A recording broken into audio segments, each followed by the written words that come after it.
321 ముందుగా మనందరికీ గురువుగారైన బ్రహ్మర్షి పితామహ పత్రిజీకి సహస్ర కోటి నమస్సుమాంజులు, సహస్ర కోటి కృతజ్ఞతలు అర్పించుకుంటూ ఓషో గారిని ఆహ్వానించుకుందాం. ఓషో గారి ద్వారా విజ్ఞాన భైరవ తంత్ర శివుడు పార్వతీమాతకు చెప్పిన ధ్యాన సూత్రాలని, టెక్నిక్స్ని మనం తెలుసుకుంటున్నాం.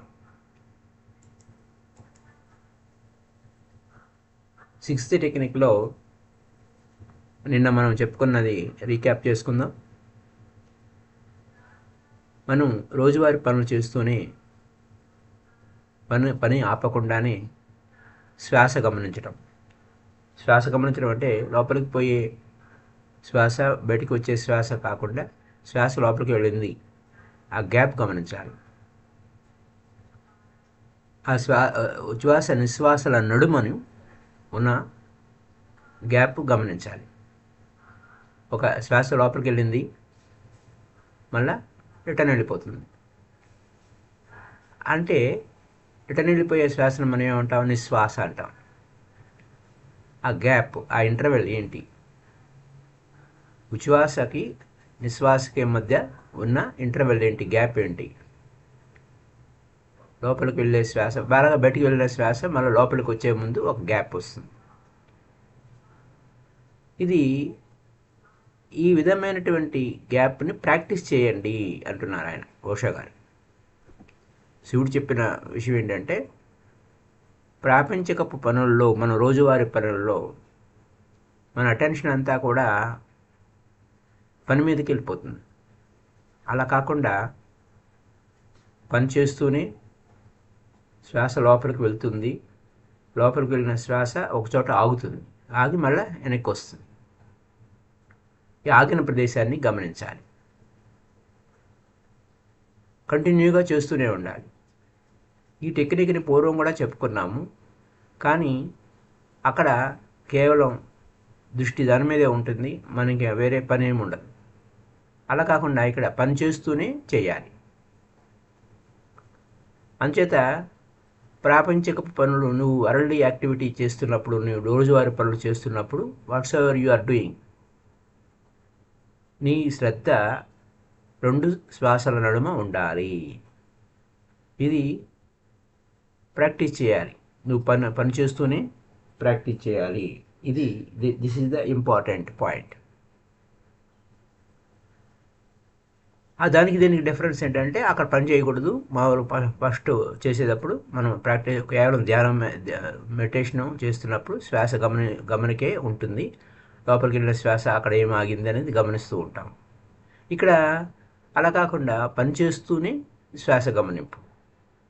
లోపలికి అంటే శ్వాస మీద అక్కడ ఫర్గెట్ అబౌట్ లోపలికి వెళ్ళే శ్వాస, బయటికి వెళ్ళే శ్వాస కాదు. లోపలికి వెళ్ళిన శ్వాస ఎక్కడ ఆగింది అనే దాని మీద దృష్టి పెట్టాలి. కేవలం ఒంటరిగా కూర్చొని ధ్యానం చేసేది కాదు. నువ్వు పని చేస్తున్నప్పుడు చేయాలి, నువ్వు తింటున్నప్పుడు చేయాలి. ఆ గ్యాప్ గమనించాలి. శ్వాసలో నడుమ గ్యాప్ గమనించాలి. నడుస్తున్నప్పుడు ఆ గ్యాప్ గమనించాలి. శ్వాసల మధ్య గ్యాప్ గమనించాలి. నిద్రపోతున్నప్పుడు, పడుకున్నప్పుడు అంటే ఆ శ్వాసల నడుమ గమనించాలి, ఆ గ్యాప్ గమనించాలి. ఎందుకని ఇలా చెయ్యాలి అంటే నేను చెప్పిన విషయాలను రీక్యాప్ చేసుకోండి. ఎందుకంటే మన మనసు పనుల మీద వెళ్తూ ఉంటుంది. ఇక్కడ అగైన్ మన పని మీదే వెళ్తూ ఉంటాం. ఆ డిస్ట్రాక్ట్ కాకుండా ఆ గ్యాప్ మీదే మనం దృష్టి ఫిక్స్ చేయాలి. మన ధ్యాసని ఆ గ్యాప్ నడుమ, 2 శ్వాసల నడుమ గ్యాప్ మధ్య పని ఆపకూడదు. పని ఇక్కడ 2 లేయర్స్ ఉంటాయి అన్నమాట. ఒకటి అవుటర్ లేయరు, ఒకటి ఇన్నర్ లేయర్. అవుటర్ లేయర్ ఏంటి? బాహ్యంగా డూయింగ్, పని చేస్తున్నాము. ఇన్నర్ లేయర్ ఏంటి? మన ఉనికి.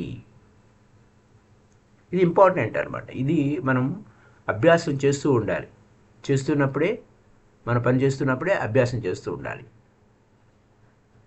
ఈ ఉనికి సర్వస్వంలో 2 లేయర్స్ ఉన్నాయి, 2 తలాలున్నాయి. బాహ్యంగాను, అంతరంగంగాను, ప్రాపంచికంగాను, ఆధ్యాత్మికంగాను, ఉపరితలంగాను, కేంద్రంగాను. ఇలా మనం పని చేస్తూనే ఉండాలి. ఆ పని ఆపకూడదు. కానీ మన లోపల కూడా ఆ దృష్టి బయట ఉండాలి, లోపల ఉండాలి. బయట పనే, కానీ లోపల లోపల దృష్టి ఉండాలి. ఏం జరుగుతుంది? ఇది నువ్వు బయట పని ఒక నటనలాగా ఉంటుంది. ఒక నాటకంలో ఒక నటన నటిస్తున్నావు. రామాయణంలో రాముడి పాత్ర వేశావు, రాముడిలా నటిస్తున్నావు. ఓ క్రీస్తు పాత్ర వేశావు, జీసస్ క్రైస్తు పాత్ర వేశావు. అంతే, ఒక పాత్ర అంతే. నీ లోపల నువ్వెవడో తెలుసు. నువ్వు ఆర్ నాట్ ఏ క్రీస్తు, ఆర్ నాట్ ఏ రామ. నీ లోపల నువ్వు నువ్వు ఎవరువో అదే నువ్వు అయి ఉన్నావు. కానీ పైకి మాత్రం రాముడి పాత్రలాగా ఆ విల్లంబులు పట్టుకొని రాముడి పాత్ర లాగా ఉన్నావు. రాముడి పాత్ర వేశావు, రాముడిలాగా నటిస్తున్నావు. కానీ కేంద్రంలో నువ్వెవరో నీకు తెలుసు. పైకి మాత్రం acting as a Rama, acting as a Christ or any one. ఎవరిదో పాత్ర వేశావు. నీకు తెలుసు నువ్వు రాముడివి కాదని, రాముడిలా నటిస్తున్నావని. నువ్వెవరువో నీకు తెలుసు. ఇలా నానాటి బతుకు నాటకము అనేది సదా గుర్తుపెట్టుకునేటువంటి ఒక అద్భుతమైన ధ్యానం ఇది. ఇది ప్రాపంచికపు వ్యవహారాల్లో చేస్తూనే శ్వాస గమనింపు. ఇదంతా నాటకమే, కానీ నా లోపల నేనున్నాను. ఆ బాహ్యంగా నటన నడుస్తూనే ఉంటుంది, కానీ నీ లోపల నువ్వు ఉన్నావు. ఇది ఇంపార్టెంట్ పాయింట్. ఇదే జీవితం అంతా ఒక డ్రామా, మొత్తం లైఫ్ ఈజ్ ఏ డ్రామా అనేటువంటి సత్యాన్ని అభ్యాసంలో తీసుకురావటం. నువ్వు కేవలం ఒక పాత్ర ధరించావు అని, నువ్వు ఒక పాత్ర తీసుకుని ఆ పాత్ర ధరించావు. ఒక భర్తగా ఉన్నావు, ఒక కొడుకుగా ఉన్నావు, ఒక తండ్రిగా ఉన్నావు, ఒక తాతగా ఉన్నావు. ఇలా ఏదో ఒక పాత్ర, అలా అనేక పాత్రలు. ఒక వ్యక్తే అనేక పాత్రలు ధరిస్తూ ఉంటాడు. నువ్వు జీవితం అంటే ఏమంటావు? You have mistaken it as a life. జీవితం అనుకుంటున్నావు నువ్వు. జీవితం కాదు నాయనా, ఒక నాటకం వేస్తున్నావు నువ్వు అని తెలియటం కోసమే శివుడు పార్వతీమాతకు చెప్తున్నాడు. ప్రతి ఒక్కరు ఏమనుకుంటారు? నేను జీవిస్తున్నాను అంటాడు. ఒరే బాబు, ఈ జీవితం కాదు, నువ్వు ఒక పాత్ర పోషిస్తున్నావు అంటున్నాడు అక్కడ శివుడు. దాన్ని ఎక్స్ప్లెనేషన్ చేస్తున్నారు ఓషా గారు. It is just a role, a part which has been given to you by the society. ఒక సొసైటీ ఇచ్చింది, ఒక సంఘం ఇచ్చింది, పరిస్థితులు ఇచ్చాయి. నీ నాగరికత పేరుతోనూ, ఒక సంప్రదాయం పేరుతోనూ, ఒక దేశం, ఇది నా దేశం అంటావు. ఇదంతా సిచ్యువేషన్, అలా సందర్భం, అలా ఉంది. ఆయన ఆయా దేశంలోనూ పుట్టాను కాబట్టి ఆ దేశస్తుడివి అంటావు. కానీ ఇదంతా ఒక పోర్షను, ఒక నాటకము. ఒక జీవితం అంతా నాటకమే. నువ్వు ఒక పాత్ర ధరించావు, ఆ నాటకం వేస్తున్నావు. కాకపోతే నువ్వు వచ్చిన చిక్కేంటి? నేను ఫలానా అంటున్నావు అంతే. నువ్వు ఐడెంటిఫికేషన్ వద్దు. ఈ టెక్నిక్ ఏం చేస్తుంది? ఇదంతా నాటకం రా నాయనా అని గుర్తు చేస్తూ ఉంటుంది. నువ్వు ఒక పాత్ర ధరించావు, నువ్వు పాత్ర పోషణ చేస్తున్నావు అనే దాన్ని గుర్తు చేస్తుంది ఈ యొక్క టెక్నిక్. ఈ శివుడు చెప్పినటువంటి 6th టెక్నిక్ శ్వాస గమనింపులో. శ్వాసల మధ్య శ్వాస గమనింపు కూడా కాదు, 2 శ్వాసల మధ్య ఉన్న విరామాన్ని గమనించు, గ్యాప్ గమనించు. కృష్ణుడికి అనేక పేర్లు ఉన్నాయి. ఆయన నటులలో గొప్ప నటుడు, అందరికంటే గొప్ప నటుడు. ఆయనకి తెలుసు తన కేంద్రంలో తాను ఉండటం. ఏ నాటకం వేసినా ఎన్ని పాత్రలు ధరించినా, ఎన్ని పేర్లు పెట్టినా, అన్ని పేర్లలో కూడా ఎక్కడ నేను పలానా అని ఎక్కడ సీరియస్గా ఉండడు. సీరియస్నెస్ ఎక్కడ వస్తుంది? నేను పలానా అని అంటే సీరియస్నెస్ వస్తుంది. నువ్వు రాముడి పాత్ర వేశావు, డ్రామాలో రాముడి పాత్ర వేశావు, అంతే. అనేక సమస్యలు, ఆ పాత్రకి అనేక సమస్యలు వస్తూ ఉంటాయి.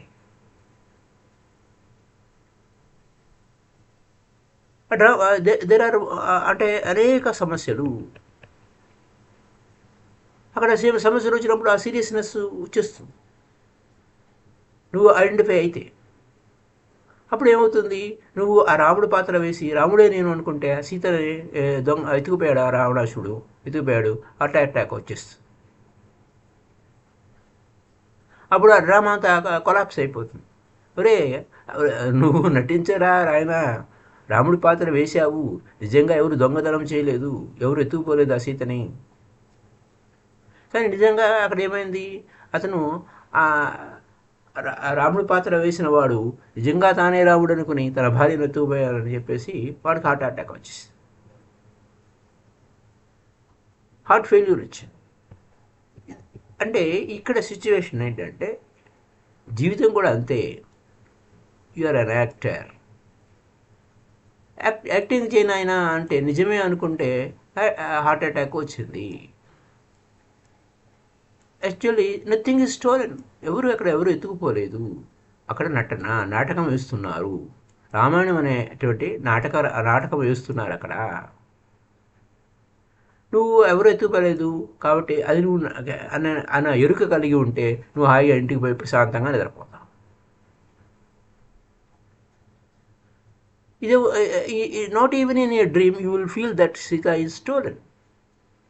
అక్కడ నువ్వు రామాయణంలో రాముడి పాత్ర వేసినా, సీతాదేవి అపహరణ జరిగిన ఆ నాటకంలో ఆ పాత్రలో నువ్వు ఇంటికి పోయి ప్రశాంతంగా నిద్రపోతావు. నువ్వు రాముడి పాత్ర అక్కడ సీతలు ఎత్తుకుపోయారని అక్కడ ఎవరు ఎత్తుకుపోలేదు. So when really Sita was stolen, Rama himself was weeping. నిజంగా సీత అపహరణ జరిగింది. రాముడు ఏడుస్తున్నాడు. ఏడుస్తూ ప్రతి చెట్టుని అడిగాడు, నా సీత ఎక్కడ ఉంది అని, సీతను ఎవరు ఎత్తుకుపోయారు అని. అక్కడ మనం అర్థం చేసుకోవచ్చు, రాముడు నిజంగా ఏడ్చాడా, చెట్లను అడిగాడా అంటే ఐడెంటిఫై అయ్యాడు. అలాంటప్పుడు అసలు రాముడు ఎలా అయ్యాడు? అసలు దైవము దేవుడు ఎలా అయ్యాడు? రాముడు ఏడవడం ఏమిటి అని ఒక క్వశ్చన్ వస్తుంది. ఇక్కడ బాగా గుర్తుపెట్టుకోవాల్సిన విషయం, ఒక పాయింట్ గుర్తుపెట్టుకోవాలి. రాముడు అక్కడ పాత్ర వేశాడు, అంతే, నాటకం వేశాడు. మామూలుగా జీవితంలో నాటక రంగంలో రాముడు పాత్ర వేసినా ఇక్కడ కూడా ఆ దేవుడే దిగి వచ్చిన ఒక నాటక రంగము. ఎందుకని? వాల్మీకి రచయిత ఏం చేశాడు? రాముడు పుట్టక పూర్వమే రామాయణాన్ని రచించాడు. రాముడు పుట్టక పూర్వమే రామాయణాన్ని రచించాడు. కాబట్టి రాముడు ఏం చేయాలి, ఎలా ఉండాలి, ఏ విధంగా ఉండాలి అనే విషయాన్ని ముందే చెప్పేశాడు. ఆయన ఈ నాటకం వేస్తున్నాడు, అంతే, జస్ట్ డ్రామా. ఒక రాముడు పాత్ర వేశాడు. ఇక్కడ అవతారం అంటాము, ఇక్కడ రామావతారము. సో ఇక్కడ ముందే స్టోరీ రాసేసాడు, ఎప్పుడు పుట్టాలి, ఎక్కడ పుట్టాలి, ఏం చేయాలి, ఏం చేయకూడదు అని. పట్టుడు వాటి నట్టుడు. వాల్మీకి రచయిత రాసినట్టుగా, స్క్రీన్ ప్లే రాసినట్టుగా రాముడు ఫాలో అవ్వాల్సిందే.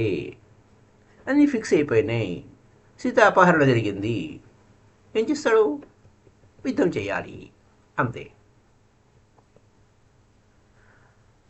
అంటే అక్కడ ఇది మనం బాగా అవగాహన చేసుకుంటే ఇక్కడ తలరాత, భాగ్యము, ఇది డీప్ మీనింగ్ ఉంది. ఏమిటా మీనింగు? ఏమి లేదయ్యా, అన్నీ ఫిక్స్ అయిపోయినాయి, జీవితం అనేది నాటకము. ఇది జీవితం నాటకం అయిపోయింది కదా, నాటకం కదా, ఈ నాటకంలో ఈ డ్రామా ఆడాల్సిందే, మనం ఏం చేయగలిగింది ఏమీ లేదు అని.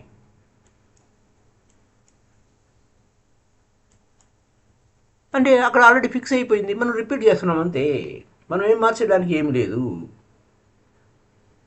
అంటే జీవితం అంత పక్క అయిపోయింది, దాని ప్రకారం నడుస్తున్నాం, నడవని అన్నట్టు. సో పలానా రోజున పలానా విధంగా చచ్చిపోతావు అంతే, ఫిక్స్ అయిపోయింది, అయిపో, ఇంకా దానికి ఏడుపు ఏడుపు ఎందుకు, ఫిక్స్ అయిపోయింది అని. పలానా వ్యక్తి పలానా విధంగా ఈ విధంగా చచ్చిపోవాలి అని, అంతే అని ఫిక్స్ అయిపోయి. ఇది ఈ పెద్ద నాటక రంగం మీద, ఈ భూమి అనే పెద్ద నాటక రంగం మీద, ఈ లోకం అనే పెద్ద నాటక రంగం మీద డ్రామాలో అన్నీ ఫిక్స్ అయిపోయినాయి. నువ్వు ఇక్కడికి వచ్చి నటిస్తున్నావు అంతే.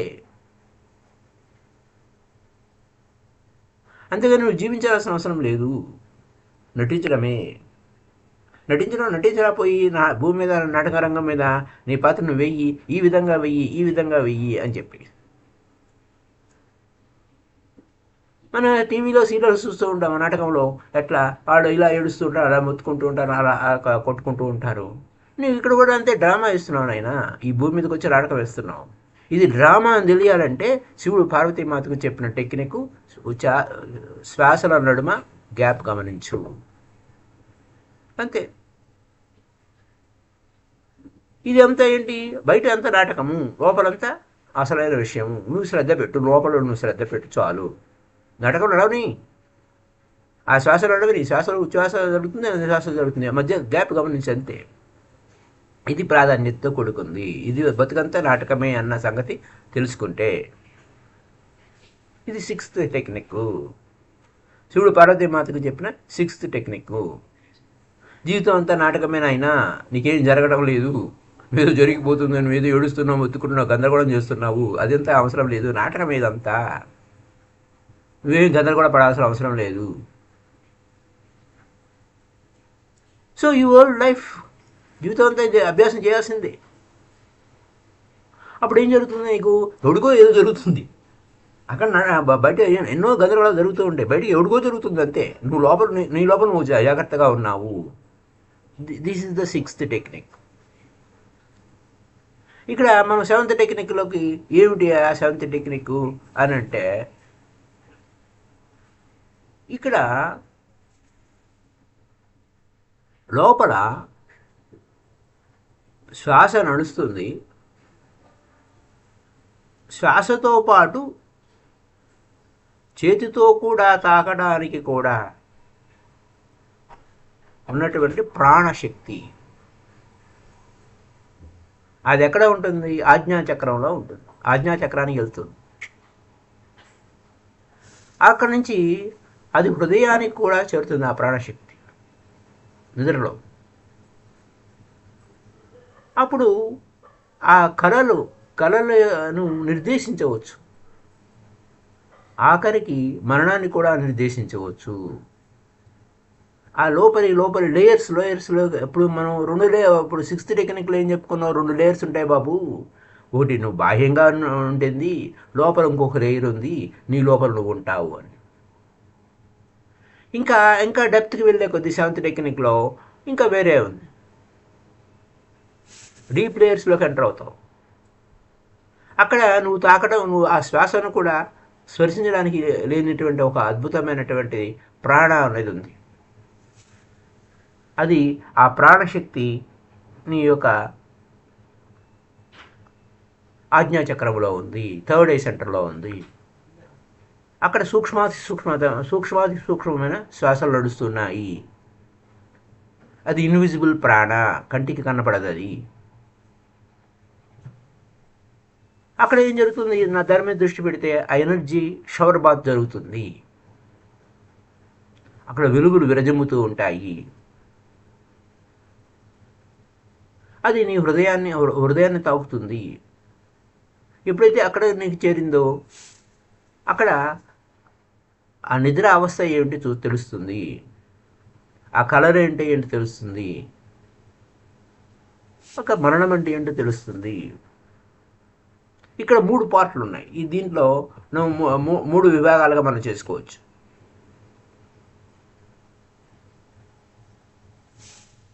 అంటే నువ్వు ఆ ప్రాణశక్తి, ఆ ఎనర్జీస్ లోపలికి వెళ్ళే విధానం ఏమిటి అనేది నీకు అక్కడ నువ్వు తాకడం అయితే కాదు, కానీ యూ కెన్ ఫీల్ ఇట్.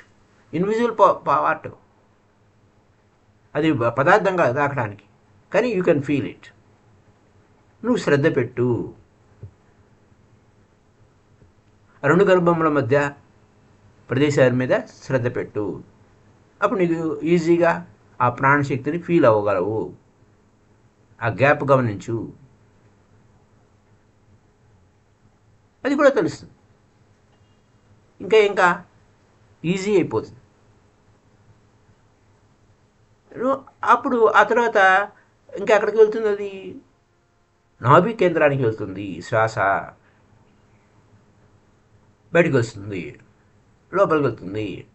నాభి నుంచి తెలుస్తుంది వ్యవహారం. ఇంకా సులువు అయిపోతుంది. ఆ ఇన్విజిబుల్ అంటే కంటికి కనపడని ఆ యొక్క శక్తి, ప్రాణశక్తి ఆ తాడి దగ్గర కేంద్రీకృతమైంది. ఎప్పుడైతే నీ కేంద్రంలో నువ్వు ఉన్నావో ఆ ప్రాణశక్తి నీ లోపలికి ప్రవహిస్తుంది అన్న సంగతి తెలుస్తుంది.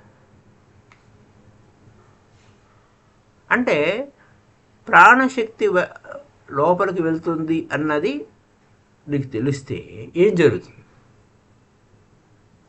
లోపలికి వెళ్తే బాగుంది. నువ్వు చనిపోయే ముందు కరెక్ట్గా 6 నెలల ముందు ఆ ప్రాణశక్తి నీ లోపలికి వెళ్ళడం కాదు, బయటికి వెళ్తుంది అన్న సంగతి అర్థమవుతుంది.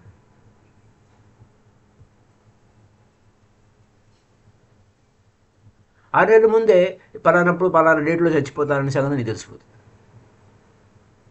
ఏ విధంగా కొంతమంది ప్రొడక్షన్ చెప్తారు, వాళ్ళు తెలిసిపోతుంది. ఎందుకంటే ఆ బ్రీత్ కంటెంట్ ప్రాణ బయటికి పోతుంది, రివర్స్ డైరెక్షన్లో వెళ్ళిపోతుంది. అప్పుడు ఆ డేట్ చూస్తాడు, ఓహో 6 నెలల్లో నేను వెళ్ళిపోతాను అని తెలిసిపోతుంది. ఆ ప్రాసెస్ లోపలికి వచ్చే ప్రాణశక్తి బయటికి రివర్స్ వెళ్ళిపోవడం మొదలవుతుంది, out of you. Then that breath is not taking it in లోపలికి తీసుకోవటం లేదు, బయటికి పోతుంది. Same breath. ఆ బ్రీత్లో కంటెంట్ గురించి మాట్లాడుతున్నాము, ప్రాణ గురించి మాట్లాడుతున్నాము. అది నీకు తెలియదు, ఇన్విజిబుల్ పార్ట్. అది ప్రాణ అనేది ఇన్విజిబుల్ పార్ట్, కంటికి కనపడదు. నువ్వు మాత్రమే కనపడతావు. వెహికల్ కనపడుతుంది, ఆ ఊపిరి కనపడుతుంది, ఊపిరి ఫీలింగ్ కనపడుతుంది, కానీ దాంట్లో ఉన్న ప్రాణ ఇన్విజిబుల్ పార్ట్ కనపడదు. సేమ్ వెహికలే. అది ఇప్పుడు బ్రీత్ ఏమో, ఇప్పుడు మనకి ఏం జరుగుతుంది? ఆ వెహికల్లో ఆ గాలి, లోపలికి వస్తున్న గాలి, అది వెహికల్, అది ఏం చేస్తుంది? ప్రాణశక్తిని పట్టుకొని వస్తుంది. లోపలికి వచ్చి ఆ ప్రాణ నింపి బయటికి ఎంటీకి వెళ్తుంది. నిశ్వాస ఎంటీ. అందుకోసమే ఉచ్ఛ్వాస జననము, నిశ్వాస మరణం అన్నాం. అంటే బయటికి పోయే గాలి నిర్జీవంగా ఉంటుంది, లోపలికి వచ్చే గాలి ప్రాణశక్తి నింపుతుంది. అది ఆ లోపలికి వచ్చినప్పుడు బయటికి వెళ్ళి ఆ ప్రాణశక్తిని తీసుకొని మళ్ళా నింపుకుంటూ వస్తుంది. అక్కడ నింపుకొని లోపలికి వచ్చేస్తుంది. ఇక్కడ so ingoing breath and outgoing breath are not same. గుర్తుపెట్టుకోవాలి. లోపలికి వచ్చేది ప్రాణశక్తిని పట్టుకొని వస్తుంది, బయటికి పోయేది ఖాళీ వెహికల్ వెళ్తుంది. వెహికల్ ఒకటే. ఏంటి బయటకు నుంచి లోడ్ పట్టుకొని వస్తుంది, లోడ్ దింపేసి బయటికి పోతుంది, empty vehicle. Incoming breath is filled with prana and outgoing breath is empty. Okay. So అక్కడ you have taken in the prana and breath has become empty. నువ్వు ఆ ప్రాణశక్తిని లోపల పీల్చుకున్నావు, లోపలికి వెళ్ళిపోయింది, వెహికల్ ఎంటీ అయిపోయింది. ఇప్పుడు నువ్వు మరణం సంప్రాప్తి సన్నిహిత కాలి అని అంటే ప్రాణం అక్కడ సన్నిహిత కాలం అంటే పోయే కాలం వస్తుంది. ఆ పోయే కాలం వచ్చినప్పుడు సమీపిస్తున్నప్పుడు ఏం జరుగుతుంది? ఇక్కడ నీ లోపల ఉన్న నింపబడిన ప్రాణ బయటికి వెళ్ళటం మొదలవుతుంది. అప్పుడు లోపలికి వచ్చే ప్రాణ లెస్ అండ్ లెస్ ప్రాణ ఇంకా లేదు, ఎంటీ. ఇంకా నీ శరీరము ఆ ప్రాణాన్ని పీల్చుకోవడం లేదు. అప్పుడేమవుతుంది? కాస్మోస్ నుంచి ఆ ప్రాణశక్తి రావడం లేదు. నువ్వు చనిపోబోతున్నావు, you are going to die. ఇంకా అవసరం లేదు, ఇంకా లోపల పిలిచే వ్యవహారం లేదు అక్కడ. There is no need for it. ఇంకా ఓల్డ్ ప్రాసెస్ రివర్స్ అవుతుంది. నీ దగ్గర ఉన్న ప్రాణం ఏది ఉందో అది కొంచెంగా తరిగిపోతుంది. Breath goes out. అప్పుడు నీలో ఉన్న ప్రాణాన్ని కొంచెంగా తీసుకెళ్ళిపోవటం మొదలవుతుంది. ఆ డేటు ఎప్పుడైతే ఇది కనిపెడతాడు, అవేర్నెస్లో ఉన్నాడు కదా. అందుకోసం ఈ 7th Sutra is very very important to know the death, మరణం ఇప్పుడు అనేది తెలుసుకోవడం కోసం. ఇన్విజిబుల్ కెన్ నో అప్పుడు ఎప్పుడైతే ఇన్విజిబుల్గా కంటికి కనపడిన ప్రాణశక్తి బయటికి వెళ్ళిపోతుందన్న విషయం గమనించాడో అప్పటి నుంచి 6 నెలలు count down start. Process reverse అయ్యింది. ఎందుకంటే అక్కడ లోపలికి వచ్చేటువంటి ఆ ఇన్విజిబుల్ ప్రాణాన్ని ఎరుకతో గమనించాడు కాబట్టి లోపలికి వచ్చేది తెలుస్తుంది, కాబట్టి బయటికి పోయేది కూడా తెలుస్తుంది. ఇది ఎంతో ప్రాధాన్యత కూడి ఉన్నటువంటి కేంద్రం. ఎందుకంటే నువ్వు ఆజ్ఞాచక్రంలో నువ్వు ఆ శ్వాస గమనింపు ఉంటుంది, ఆ థర్డ్ ఐ పార్ట్. అది నీ నిద్రలో లోపలికి వెళ్తుంది, నీ హృదయానికి చేరుతుంది. అప్పుడు కళల మీద నీకు డైరెక్షన్ తెలిసిపోతుంది. అలాగే మరణం మీద కూడా. నువ్వు గాఢ నిద్రలో పోయావు, well you are falling in to sleep. ఇక్కడ నువ్వు నిద్రపోతున్నప్పుడు ఈ టెక్నిక్ని గమనించాలి. ఇక్కడ 6th టెక్నిక్ ఏంటి? నువ్వు ప్రాపంచిక పనుల్లో ఉచ్ఛ్వాస నిశ్వాసాల నడుమ ఉన్న గ్యాప్ని గమనించడం అభ్యాసం చేస్తున్నాం డే టు డే లైఫ్లో. ఇక్కడ నువ్వు నిద్రపోతున్నప్పుడు ప్రాక్టీస్.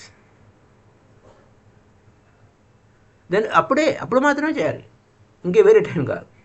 నువ్వు నిద్రపోతున్నప్పుడు చేయాలి. రైట్ మూమెంట్ ఈ టెక్నిక్. నువ్వు నిద్రపోతున్నప్పుడు by and by sleeping is over taking you.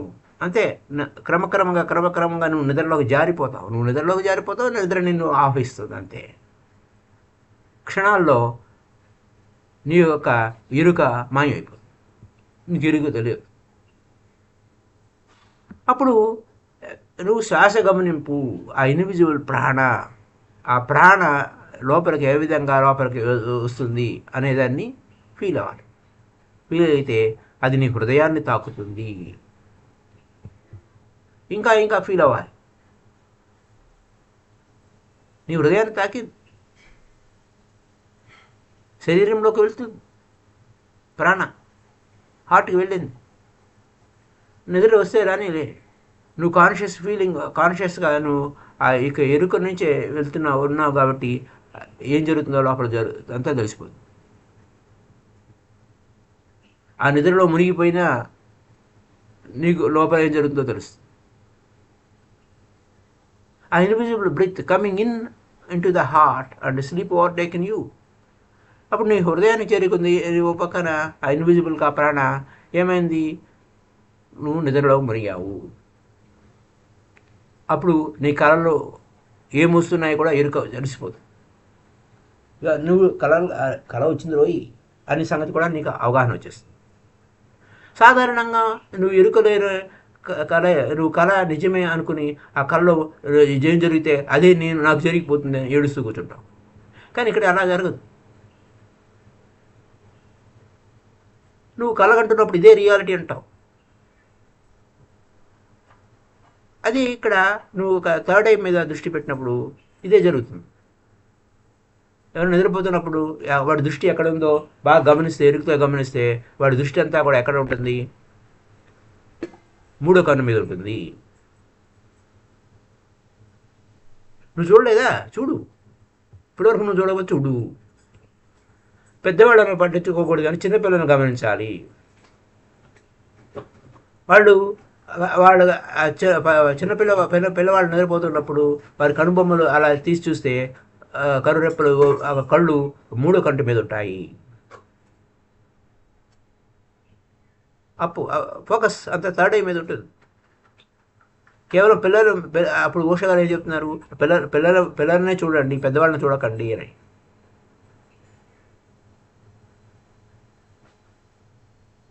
ఎందుకంటే ఆ పెద్దవాళ్ళు నిద్ర డీప్ స్లీప్ ఉండదు, చిన్నపిల్లలు డీప్ స్లీప్లోకి వెళ్తారు.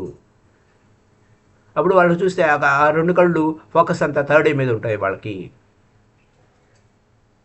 ఆ కళ్ళు పైకి చూస్తాయి, థర్డ్ ఐ మీద ఉంటుంది. ఇది అక్కడున్న కీ పాయింట్. ఇది మళ్ళీ మళ్ళీ మనం చెప్పుకుంటూనే ఉండాలి. ఎందుకంటే మనము ఈ యొక్క సత్యాన్ని మనం తెలుసుకోవాలి. మనం ఎప్పుడు అనేది ఈ శరీరంలో మరణం ఎప్పుడు అనేది శరీరానికి మరణం, మనకు కాదు.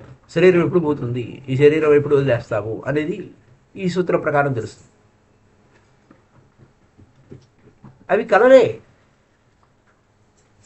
కలలే కానీ అవి వాస్తవం కాదు. దే ఆర్ అంటే you cannot feel they are dreams, they are real. వాళ్ళుగా మన సాధారణ పరిస్థితుల్లో కళలు నిజమే అనుకుంటాం. పొద్దున్న లేవగానే ఇది కళ అని అనుకుంటాం అని. అది తర్వాత జరుగుతుంది, నీకు ఉపయోగం ఉండదు.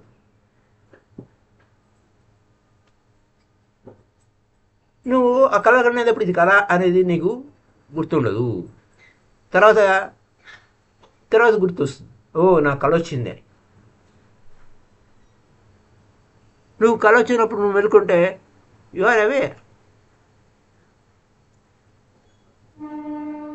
అండ్ అవేర్ అంటే మెలుకుని ఉన్నావు, ఎరుకుతో ఉన్నావు. ఎప్పుడైతే కళలను తెలుసుకున్నాడో ఈ సూత్ర చాలా వండర్ఫుల్గా ఉంటుంది. అప్పుడు ఆ కళల మీద ఆధిపత్యం వస్తుంది, ఆ మరణం మీద కూడా ఆధిపత్యం వస్తుంది. చావు ఎప్పుడు అనేది కూడా ఆధిపత్యం వచ్చేస్తుంది. ఆ చావు ఎప్పుడు వస్తుందిరా నాయన అని. ఇక్కడ రెండు విషయాలు తెలుస్తాయి. ఆ కళల మీద ఎరుక అనేది వస్తుంది. కళలు కావాలని సృష్టించుకోవచ్చు. సాధారణంగా కళని సృష్టించుకోలేరు ఎవరు. ఎందుకంటే ఏ కళ వస్తే ఆ కళ అనుభవించాల్సిందే. ఆఖరి కళలు తను కోరుకున్న కళను కూడా కళ అనలేడు వాడు మామూలుగా. అది నీ చేతుల్లో లేని పని. అసక్తుడు నువ్వు. కళలను కూడా సృష్టించుకోలేనటువంటి స్థితిలో ఉంటావు. ఆ కళను ఏది వస్తే అది నువ్వు బాధితుడు అవుతావు. నువ్వు సృష్టికర్తవి కాదు కళను. నువ్వు ఆ కళ వచ్చినప్పుడు ఏం చేయలేవు. నువ్వు కళను ఆపకుండా కూడా ఆపలేవు, నువ్వు సృష్టించను లేవు. అది సాధారణ స్థితి. అయితే but if you move in to sleep, నువ్వు లోపలికి బాగా గాఢ నిద్రలోకి వెళ్ళినప్పుడు ఆ ప్రాణ నీ హృదయంలో ఆ హార్ట్ ఫిల్ అయిపోయినప్పుడు ప్రాణ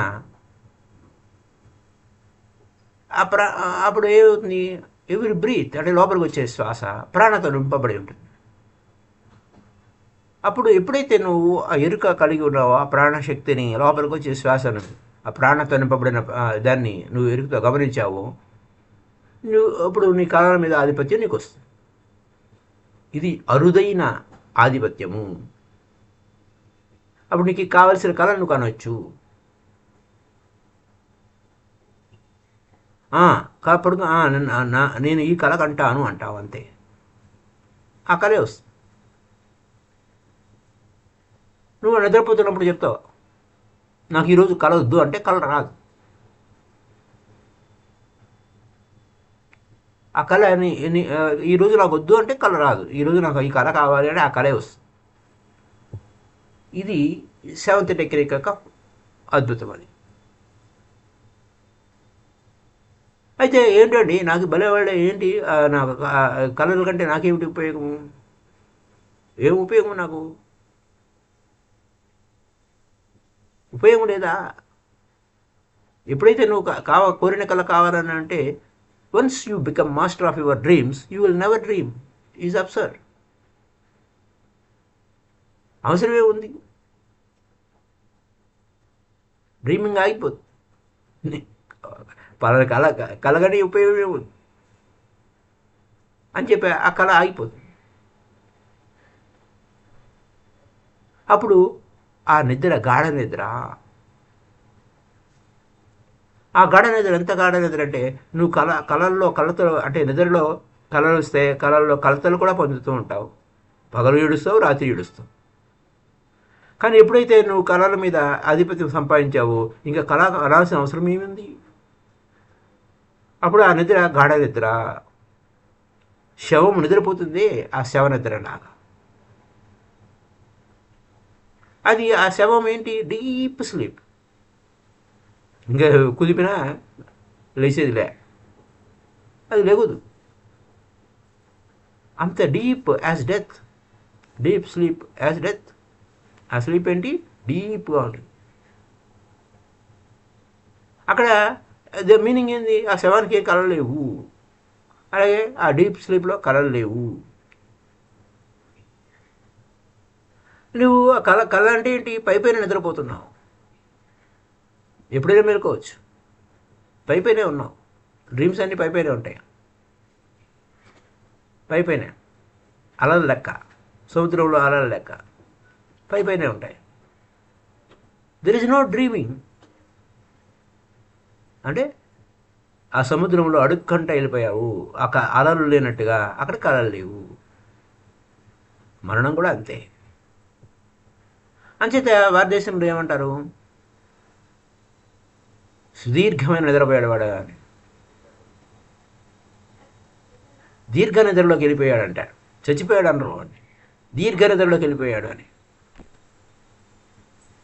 ఇంకా నిద్రించి వాడు మెలుకోలేడు. ఇంకా వాడు అవుట్. అవుట్ అని వాడు పోయాడు అనరు, దీర్ఘ నిద్ర పోయాడని.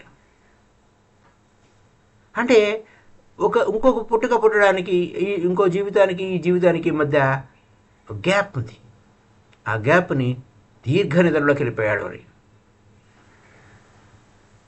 ప్రతిరోజు నువ్వు అలసిపోతావు, నిద్రపోతావు, మళ్ళీ పొద్దున్నే లేస్తావు. బతుకున్నావు రోయ్, పొద్దున్న లేవగానే బతుకున్నాను రోయ్ అంటే మళ్ళీ పుట్టావు. అంతే. మామూలుగా చావడము అంటే నిద్రపోవడమే. పుట్టావు అంటే పుట్టావు, మళ్ళీ చచ్చిపోయి కదా పుడతావు కదా. పొద్దున్న లేవడం అంటే పుట్టడం అన్నమాట. అంటే 80 ఏళ్ళు 90 ఏళ్ళు 100 ఏళ్ళు అలసిపోయావు. రాత్రిపూట ఇంకా షార్ట్ డ్యూరేషన్ ఆఫ్ డెత్. చిన్న చిన్న చావులు కాదు, అంటే నిద్రపోవడం చావు కాబట్టి చిన్న చిన్న చావులు కాదు, పెద్ద చావు కావాలి. గ్రేట్ డెత్ అంటే గ్రేట్ గ్యాప్, గ్రేట్ స్లీప్, దీర్ఘ నిద్ర. అప్పుడు కొత్త శరీరంలో పుడతావు. ఇంత తమాషాగా చెప్తున్నారు జీవితం. సో నీకు ఆ కళలు లేని నిద్ర, ఇది అవేర్గా ఉంటే ఇంకా మరణం అంటే భయం ఉండదు. There is no fear of death. ఎవడు చచ్చిపోవడం లేదన్న సంగతి కూడా అర్థమవుతుంది. ఎవడు చావలేడు, చావడం సాధ్యం, చావే లేదు. అది చావు అనేది అసాధ్యము అనేది అర్థమవుతుంది. ఇది సాధారణంగా మరణం అంటే ఏంటో కూడా పూర్తిగా తెలుస్తుంది.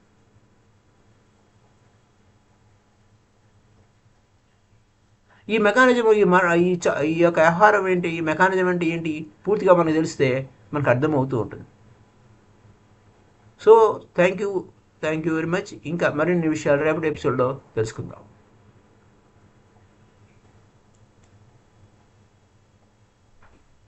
ఈరోజు పౌర్ణమి నైట్, మళ్ళీ తిరిగి హోలీ పౌర్ణమి రాత్రి 9 గంటలకి తిరిగి కలుసుకుందాం.